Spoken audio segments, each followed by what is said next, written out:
విజ్ఞప్తి ఏంటంటే రేపు మళ్ళీ 2021లో హుజరాబాద్లో మనం గెలిచిన తర్వాత మీకు ఎంత కీర్తి పేరు వచ్చిందో మన కొంత పోయిందని మీరే అంటారు, నేను అంటలేను, మీరే అంటారు మన పోయింది సార్ అని. అంతకుముందు హైదరాబాద్కి పోయినా ఎక్కడికి పోయినా హుజరాబాద్ ఇంత మంచిగా సీసీ ఇచ్చేది, మీరు ఆంధ్ర సార్ మంచిగా అనేది ఇంత ఉండేది, ఇంకా తగ్గిపోయిందని మీరు అంటారు. అది తగ్గేందుకు పోయిందో నాకంటే ఎక్కువ మీకెరక. బయటికి పోయినప్పుడు హుజరాబాద్ పేరు చెప్పగానే మీకు వాళ్ళు ఏం మాట్లాడుతున్నారు, మీరు ఎట్లా కుంగిపోతున్నారు నేను మాట్లాడాల్సక్కర్లేదు. కాబట్టి రేపు మళ్ళీ హుజరాబాద్ దాని పాత పేరు ప్రతిష్ట మళ్ళీ రావాలంటే అది మీ చేతుల్లో ఉంది. కాబట్టి మా నాయకులకు కూడా విజ్ఞప్తి చేస్తున్నా, మండలాల వారిగా మేము ఎంత జిబజిబాన్ ఉండేదో మనకు మీకు తెలుసు. అసలు మన ప్రోగ్రాం చేస్తే వేల మంది ఇదే కమలాపూర్లో 2003లో అనుకుంటా మనం మీటింగ్ పెడితే 1,00,000 మంది వచ్చింది ఇక్కడికి. మళ్ళీ పాత ఆ చరిత్రను గుర్తు చేసుకొని మళ్ళీ తిరుగులేని అడ్డాగా మలుచుకోవాల్సిన బాధ్యత ఉంది. కాబట్టి మండలాల వారి కానీ గ్రామాల వారి కానీ కమిటీలు వేసుకొని రేపు స్థానిక సంస్థల ఎన్నికల కోసం సమాయత్తం కావాల్సిందిగా నేను విజ్ఞప్తి చేస్తున్నా. తర్వాత ఇప్పుడు ఒక పిఏ ఉంటుంది, మరి మీకు గుర్తుంటుందో లేదో మరి పనిచేస్తుందో కానీ నేను అప్పటి నుంచి అట్లే ఉంటాను. ఇక్కడ ఉండడు ఆయన, కాకపోతే జమ్మికుంటూ ఉంటాడు. మీకు పెన్షన్లు కానీ మీకు ఎక్కడైనా డబుల్ బెడ్రూమ్లు రాకపోతే కానీ ఏ పనులైనా కూడా మీరు ఇవ్వండి, మళ్ళా తప్పకుండా చేసి పెట్టే ప్రయత్నం చేస్తా. మన దళిత బంధు ఉంది, దళిత బంధులో బోల్త కొట్టించిన మిమ్మల్ని 2021లో బోల్త కొట్టియలేకపోయాడు. కానీ నేను లేని ఇక్కడ, నేను రాలే ఇక్కడికి, మన ఎన్నికల్లో బోల్త పడ్డారు మీరు. ఏమనుకుంటే టీఆర్ఎస్కు ఓటు ఎత్తేనే దళిత బంధు వస్తుంది, ఈ రిమైనింగ్ బ్యాలెన్స్ కూడా మీకు రావాలంటే మాకు మీ ఓటు ఎత్తున్నప్పుడు మాకు తెలుస్తుంది, ఫోటో ఉంటుంది అనగానే బోర్డు పడ్డారు మీరు. ఆ దళిత బంధు రాదేమో అని చెప్పి ఓట్లు వేసిండ్రు. ఇవాటికి వచ్చింది ఆ దళిత బంధు చెప్పండి. మళ్ళా మనం ఉన్నప్పుడు ఇచ్చిన ఆ డబ్బుల తర్వాత మళ్ళీ దళిత బంధు డబ్బులు వచ్చినాయా? ఎందుకు రాలేదు? డ్రామా ఎందుకు నడుస్తలేదు? డ్రామాలు బంద్ చేసి పని చేస్తే మంచిగుంటుంది, కానీ డ్రామాలు చేస్తే వస్తుందా? నేను మళ్ళీ మీకు మాట ఇచ్చిపోతున్నా, దళిత బంధు ఎంతమందికి అయితే శాంక్షన్ అయ్యి పూర్తిగా రాని వాళ్ళు కావచ్చు, సగం వచ్చి సగం రాని వాళ్ళు కావచ్చు, మళ్ళీ తప్పకుండా నేనే మీ పక్షాన కలెక్టరేట్, ఇటు హన్మకొండ కలెక్టరేట్ ముందు అక్కడ కూడా నేనే ధర్నా పెట్టించి అవి ఇప్పించేదానికి నా వంతు ప్రయత్నం చేస్తానని మీకు హామీ ఇస్తున్నాను.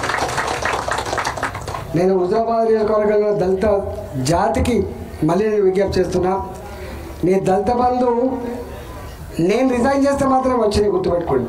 నేను అనుకుంటాను నేను రిజైన్ చేస్తే వచ్చింది తప్ప వానికి ప్రేమ పుట్టియలే. నేను అప్పుడు అన్నా, ఒకవేళ నిజంగా దళితుల మీద ప్రేమ పుట్టి కేసీఆర్ ఇస్తే ఆసిల్బర్తలో కూడా రావాలి, హుస్నాబాద్లో కూడా రావాలి, వచ్చినాయా? కేవలం దళిత బంధు వచ్చింది, అది ఎంత చేతికి వచ్చింది, అది ఏమైందని నేను దాని జోలికి పోను, కానీ రావడానికి కారణం మాత్రం ఈటల విషయం.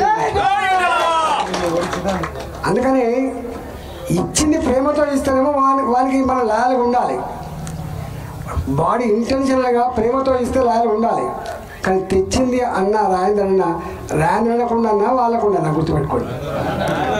అంటే మనం ఆలోచించుకోవాలి. ఇవాళ చాలామంది అంటారు రాయంద్రన రిజైన్ చేయగానే మొత్తం రాత్రి సిమెంట్ రోడ్డు పడ్డాయి, రాత్రి మోరీలు కట్టిండు, రాత్రి ఇల్లు కట్టించే ప్రయత్నం చేసింది, ఇవన్నీ చేసింది. తక్కువ చేయలే. దానికి కారకులు ఎవరైనా? మరి ఎవరు కారకులు? మనకు ఉండాలి కదా ఆ మాత్రం. అవునరా, వీడు ఇచ్చిందా? మనకు తెలుసా ఈ హుజరాబాద్ ఏందో? రాయంద్రను రిజైన్ చేసిండు కాబట్టే మంత్రులందరినీ పంపించిండు, రాయంద్రను ఉడగొట్టాలి కాబట్టే సిమెంట్ రోడ్లు వేసిండు, రాయంద్రను ఉడగొట్టాలి కాబట్టి మురికల్లో కట్టిండు, అంతే కదా. ఇంకా నాయకులు కూడా పైసలు వచ్చినాయి. నాయకులు నా ఫోటో జీవితాంతం పెట్టుకోవాలి వాళ్ళు.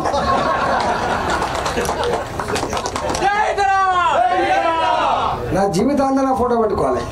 అది 5 లక్షలు వచ్చినాయా, 50 లక్షలు వచ్చినాయా, 2 కోట్లు వచ్చినాయా, 3 కోట్లు వచ్చినాయా, ఒక 600 కోట్ల రూపాయలు మీకు తెలుసు కదా. 600 కోట్ల రూపాయలు నేను రికార్డులు చెప్తున్నా. మళ్ళా ఇదే నేను ఇప్పుడు ఏ మేడ్చల్ మల్కాయికి అయితే ఎంపీ ఉన్నానో ఐడియాలో ఉంటుంది. అక్కడ ల్యాండ్ మోసం చేసి ఒక 600 కోట్ల పట్టుకొచ్చి ఇక్కడ మీకు ఇచ్చిపోయింది. ఓటోటుకు 10,000 రూపాయలు వచ్చినా, ఎన్నెళ్ళైంది రోజు బిర్యానీ తినిపించినా, ఇవన్నీ రాంధ్రాల వాళ్ళు వచ్చిన విషయం మీరు మర్చిపోవద్దు. పాపం చిన్న పిల్లలు జై జై జై ఈటల జై అని పాట పాడిన ఆ కుటుంబానికి 15,000 రూపాయలు రాలే. నా కండ కప్పులకు రాలే. రాంధ్రాలకే ఓటెత్తవాళ్ళకు రాలే. రేషన్ గల్ల బిడ్డలకు రాలే పైసలు. రేషన్ గల్ల బిడ్డలకు రాలే పైసలు. అయినా ఎవరెవరికైతే ఓటోటుకు పైసలు వచ్చినాయో దాన్ని గుర్తుపెట్టుకోవాల్సింది వాళ్ళనన్నా.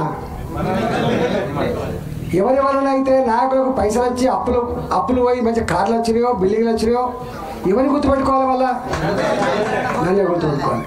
మీరు నడుస్తున్న సిమెంట్ రోడ్లు ఎక్కడన్నా ఉంటే ఆ పుట్టేసినాయి. అంతకుముందు మనమే వేసుకుంటాం, కానీ ఆ సందర్భంగా వేసిన ఎవరు గుర్తుపెట్టుకోవాలి? మరి సొమ్ము ఒకటిది సోకు ఒకటిది అయితే ఎట్లుంటుంది? సొమ్ము ఎవరిది, సోకు ఎవరిది? అన్ని పిత్త ఉండి అవి వచ్చింది అందుకు కదా. మరి అయ్యా జాగిరి అనుకుంటున్నావా? నేను మళ్ళీ ఈ వేదికని చెప్పబోతున్నా, ఎవరి జాగిరి కాదు కొడుక, ఎవరి జాగిరి కాదు ఇది. మా దళిత బంధు పైసలు, మా ప్రజల పైసలు, మా ఇందిరమ్మ ఇళ్ళ పైసలు నువ్వైతే పెట్టావో అవి మా ప్రజల పైసలు. మా ప్రజల రక్త మాంసాల మీద, చెమట బిందువుల మీద మేము కట్టిన డబ్బుకు కాపలదారులు మాత్రమే ప్రభుత్వాలు తప్ప, డబ్బుకు ఓనర్లు ప్రజలు తప్ప, డబ్బుకు ఓనర్లు ముఖ్యమంత్రులు కాదు, డబ్బుకు మంత్రులు కాదు. నేను ఆనాడు నుంచే చెప్తున్నా, మళ్ళీ చెప్తున్నా. రేపు నేను మంత్రి ఉన్నప్పుడు కూడా మాట చెప్పిన, మంత్రి ఉన్నప్పుడు కూడా చెప్పిన, నా ఇంటికి వెళ్తాను నేను ఇవన్నీ నా బాధ్యత. ఓట్లు వేసి గెలిపించేది సర్వీస్ కోసం మాత్రమే తప్ప, సేవ కోసం మాత్రమే తప్ప దాదాగిరి కోసం కానీ బందర్ సార్ చెప్పిన నేను. చాలామందికి అర్థం కాదు. నేను మళ్ళీ చెప్తున్నా, ఇవాళ ఇందిరమ్మ ఇండ్లైనా, రేపు పెన్షన్లు అయినా, రేపు నిధులు రావాలన్నా కూడా గవర్నమెంట్ ఏదైనా ఉండొచ్చు, కానీ ఇవి డబ్బులు ప్రజల పైసలు మాత్రమే. ఇవాళ మీకు తెలవాలి. ఇవాళ పేపర్లు చూసిన వాళ్ళ పేపర్లే ఒక్క నెలలో 6,500 కోట్ల రూపాయలు, అక్టోబర్ మాసంలో 6,400 6,500 కోట్ల రూపాయలు లిక్కర్ మీద వచ్చిందని చెప్పి ఇవాళ పేపర్లు వచ్చింది. ఆంధ్రజ్యోతిలో మీరు చూడండి. 3,000 పైచిల కోట్లు దరఖాస్తులు అమ్మితే వచ్చినాయని, 3,000 పైచిలకు కోట్లు మీకు దీనిపేట వచ్చినాయని చెప్పి ఇచ్చింది. ఎవరి అవి? తాగినోడే కట్టే తాళ్ళ పన్ను. ఎవరి పైసలు అవి? ఎవరికి సొమ్ము ఎవరిది, సోకు ఎవరిది? ఇవాళ మీకు అర్థం కావాలి. ఇవాళ బెల్ట్ షాపులు పెట్టి గుళ్ళ పక్క పొంటి, బడి పక్క పొంటి, మహిళలు తిరిగే దగ్గర కూడా షాపులు పెట్టించి, దాని పక్క పొంటి సిటీలు పెట్టించి, అక్కడనే తాగబోయించి, తాగి బయటకు వెళ్ళగానే మళ్ళీ పోలీసులు చెక్ చేసి అక్కడ ఫైన్ వేసి ఇవాళ డబ్బులు వసూలు చేస్తున్నది. మా ప్రజల చెమట పైసల విషయం మర్చిపోవద్దు. మరి ప్రజల చెమట పైసలు, అందువల్ల ఇలా బయటికి వెళ్తే చాలు ఏదో రూపంలో డబ్బులు కట్టించుకునే ప్రయత్నం చేస్తున్నారు. కాబట్టి మీరు ఎక్కడ బెంగటిల్లకండి, ఎక్కడ అయ్యో బాంఛననే బతుకు మాత్రం వద్దు. గర్వంగా ఉండాలి, గల్లెగరిసి బతకాలి, కానీ బాంఛన బతుకు మాత్రం వద్దు. నేను మొదటి చెప్తున్నా, చైతన్యానికి మారు పేరు హుజరాబాద్. అయిపోయింది. ఒకసారి మోసపోయిన ఏడవగానే, కన్నీళ్ళు పట్టగానే, కోపు పట్టగానే అయిపోయింది. కానీ ఇవాళ చైతన్యవంతంగా ఉండండి, హక్కుదారులుగా ఉండండి. దీన్ని మళ్ళీ పాత గ్లోరీని పాత పేరుని సంతరించుకునే ప్రయత్నం చేయండి. అంటే ఇవాళ మీరు మొదలు పెట్టమని చెప్పి కోరుతున్నా.